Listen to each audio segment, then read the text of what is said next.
प्यारे बच्चों, आज मैं आपको आपकी पाठ्य पुस्तक रिमझिम कक्षा 4 का दूसरा लेसन पढ़ाने जा रही हूँ, पाठ 2, जिसका नाम है जैसा सवाल वैसा जवाब। यह कहानी राजा अकबर और बीरबल की है। बीरबल अकबर के मंत्री थे। बीरबल जो हैं राजा अकबर के मंत्री थे। तो बीरबल जो पूरे बहुत ही ज़्यादा समझदार थे। अकबर भी हर कोई उनको बहुत समझदार मानता था और वो वास्तव में थे भी बहुत ही समझदार। लेकिन अकबर जो थे, राजा जो अकबर थे, उनके दरबार में जो लोग थे कुछ बीरबल से चिढ़ते थे, सिर्फ इसलिए क्योंकि राजा का जो मंत्री था बीरबल, वो राजा के बहुत ही नज़दीक था और राजा जो अकबर थे वो उसकी सारी बातें मानते थे। तो इस तरह से ये कहानी है। तो इस कहानी को आप पढ़ो बच्चों, आपको बहुत ही अच्छा लगेगा सुनकर। बादशाह अकबर अपने मंत्री बीरबल को बहुत पसंद करते थे। बीरबल की बुद्धि के आगे बड़ों की कुछ भी नहीं चल पाती थी। बीरबल इतने इंटेलिजेंट थे कि बड़े बड़े लोग जो अपने आप को सोचते थे कि हम बहुत ही बुद्धिमान हैं, बहुत ही सुपर हैं, उनकी भी उसके सामने कुछ भी नहीं चल पाती थी। तो इसी कारण कुछ दरबारी बीरबल से जलने लगे। दरबार यानी कि जो दरबार, जैसे राजा का दरबार होता है, सब लोग उसमें इकट्ठे रहते हैं, तो कुछ लोग इस वजह से बीरबल से चिढ़ने लगे। बीरबल कौन था? अकबर का मंत्री था। वे बीरबल को मुसीबत में फंसाने के तरीके सोचने लगते। तो उन्होंने सोचा कि हम बीरबल को ना किसी प्रॉब्लम में डाल देते हैं और राजा की नज़रों में उसको गिरा देते हैं, ऐसा सोचने लगेंगे। अकबर के एक खास दरबारी ख्वाजा सरा, अकबर का जो एक और दरबारी था दूसरा, वो भी ठीक था, तो उसका नाम था ख्वाजा सरा। तो जो वो दरबारी था, वो ख्वाजा सरा, अपनी विद्या और बुद्धि पर बहुत ही उसको अभिमान था। वो सोचता था मैं भी बहुत इंटेलिजेंट हूँ, फिर भी राजा जो अकबर हैं, बादशाह अकबर, वो बीरबल को ज़्यादा मानते हैं। तो ऐसा क्यों है? इस वजह से वो चिढ़ने लगे। बीरबल को तो वो सामने निरा बालक और मूर्ख समझते थे। तो जो ख्वाजा सरा थे वो उम्र में भी बड़े थे और उनको लगता था कि ये तो बच्चा है और वैसे भी मूर्ख है, बच्चों को तो इतनी बुद्धि होती नहीं कि भाई ऐसा गलत उनकी सोच थी ख्वाजा सरा की। लेकिन अपने ही मानने से ही कुछ नहीं होता ना। तो दरबार में बीरबल की ही तूती बोलती और ख्वाजा सरा की बात ऐसी लगती जैसे नकार खाने की तूती की आवाज़। तूती की आवाज़ मतलब एक बजाने वाला एक इंस्ट्रूमेंट होता है, बाजे की तरह से, इस तरह से लंबा सा एक बजाने वाला जो इंस्ट्रूमेंट होता है बाजा, एक पतली सी उसमें होती है, तो पी पी की उसमें से कुछ इस तरह की आवाज़ निकलती है। तो नकार खाना ऐसे मतलब उस जगह को बोलते हैं जहाँ सब कुछ साजो सामान, जो बाजे का जो सामान जो रखा होता है ना, म्यूजिक के इंस्ट्रूमेंट जो रखे रहते हैं, तो उसमें से जैसे वो एक आवाज़ आती है तूती वाली, ऐसा लगता था। तो ख्वाजा सरा की चलती तो वे बीरबल को हिंदुस्तान से निकलवा कर ही छोड़ते। मतलब ऐसा लग रहा था ख्वाजा सरा को कि अगर बादशाह अकबर मेरी बात मानना शुरू कर देते हैं तो फिर इसको तो मैं बीरबल को तो हिंदुस्तान से निकलवा के ही छोड़ूँ।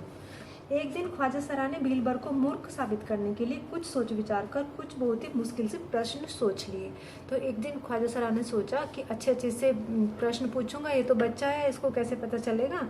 तो राजा के मन में से ये हट जाएगा कि बीरबल बहुत ही इंटेलिजेंट है। तो उन्हें विश्वास था कि बादशाह के उन प्रश्नों को सुनकर बीरबल के छक्के छूट जाएंगे और वह लाख कोशिश करके भी संतोषजनक उत्तर नहीं दे पाएगा।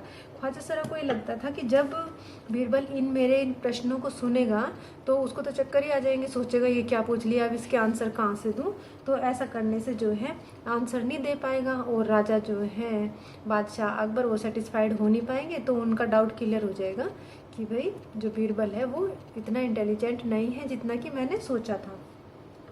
फिर बादशाह मान लेगा कि ख्वाजा सरा के आगे बीरबल भी कुछ नहीं है। फिर बादशाह जो है मान लेंगे इस बात को कि बीरबल भी उनकी बुद्धि के सामने कुछ नहीं है। ख्वाजा साहब अचकन पगड़ी पहनकर दाढ़ी संभालते हुए अकबर के दरबार में पहुंचे। अचकन जो होता है, ये जो ड्रेस जो इनकी होती है ना, ये सब कुछ पहन के, और पगड़ी सिर पे बांधने वाला ये जो होता है पहनने वाला, उसको बोलते हैं पगड़ी। और ये पहनने वाली जो ड्रेस है बॉडी में, उसको बोलते हैं अचकन। तो पहनकर और अपनी दाढ़ी, ख्वाजा सरा की लंबी सी दाढ़ी होगी, तो उसको दाढ़ी को सहलाते हुए, मतलब हाथों से अपनी दाढ़ी पे हाथ फिराते हुए पहुंचे और सिर झुकाकर बोले, बीरबल बड़ा बुद्धिमान बनता है, आप भी उसकी लंबी चौड़ी बातों में धोखे में आ जाते हैं। मैं चाहता हूं कि आप मेरे 3 सवाल के जवाब पूछकर उसके दिमाग की गहराई को नाप लें। तो उन्होंने ख्वाजा सरा ने बादशाह अकबर के सामने ये बात रखी कि मेरे 3 सवाल हैं, अगर आप इनको बीरबल से पूछकर मुझे इसका जवाब दे दोगे तो उससे पता चल जाएगा कि बीरबल के दिमाग में मतलब कितनी गहराई है, कितना इंटेलिजेंट है वो। तो उस जो है नकली अकल बहादुर की जो है वो कहता है उस नकली अकल बहादुर की कलई खुल जाएगी, यानी कि उसकी पोल खुल जाएगी। वो देखने में ही इंटेलिजेंट लगता है, वैसे कि है नहीं, ऐसा बोलते हैं ख्वाजा सरा। ख्वाजा के अनुरोध करने पर यानी कि रिक्वेस्ट करने के बाद में ख्वाजा ने जब रिक्वेस्ट की तो अकबर ने बीरबल को बुलाया और उससे कहा कि बीरबल, परम ज्ञानी ख्वाजा साहब तुमसे 3 प्रश्न पूछना चाहते हैं, क्या तुम उनके उत्तर दे सकते हो? उन्होंने बीरबल से पूछा कि ख्वाजा सरा आपसे 3 प्रश्न पूछना चाहते हैं, क्या तुम उसके उत्तर दे सकते हो? बीरबल बोले, जहाँ पना जरूर दूंगा, खुशी से पूछिए, जो भी उन्हें पूछना है खुशी से पूछ ले, मैं उनके प्रश्न के उत्तर जरूर दूंगा। ख्वाजा साहब ने अपने 3 सवाल लिखकर बादशाह को दे दिए। अकबर ने बीरबल से ख्वाजा का पहला प्रश्न पूछा। सबसे पहला प्रश्न था कि संसार का केंद्र कहाँ है? केंद्र मीन्स सेंटर, पूरी जो दुनिया है उसका सेंटर पॉइंट कहाँ है? सबसे पहला उनका ये क्वेश्चन था। बीरबल ने तुरंत जमीन पर अपनी छड़ी गाड़कर उतर दिया। बीरबल ने क्या किया, जिस जगह खड़े हुए थे उसी जगह बीरबल के हाथ में एक छड़ी थी और तो उसने क्या किया, एकदम से जमीन पे छड़ी को ऐसे रख दिया और बोला कि यही स्थान जो है चारों तरफ से दुनिया के बीचों बीच में पड़ता है। ऐसे बोला कि महाराज, यहाँ जो ये छड़ी मैंने अपनी रखी है यही सेंटर पॉइंट है, यही स्थान दुनिया के बीचों बीच पड़ता है। यदि ख्वाजा साहब को विश्वास न हो तो वे ये फीते से सारी दुनिया को नाप कर दिखा दें तो मेरी बात गलत हो जाएगी। तो उन्होंने बोला कि अगर ख्वाजा साहब को यकीन नहीं होता तो पूरी दुनिया को जो इंची टेप है उससे फीते से नाप कर दिखा दें तो फिर पता चल जाएगा कि भाई सेंटर पॉइंट कहाँ है, और नहीं तो फिर मेरी बात गलत साबित हो जाएगी। अब इतनी बड़ी गोल गोल दुनिया को कोई फीते से तो नाप नहीं सकता।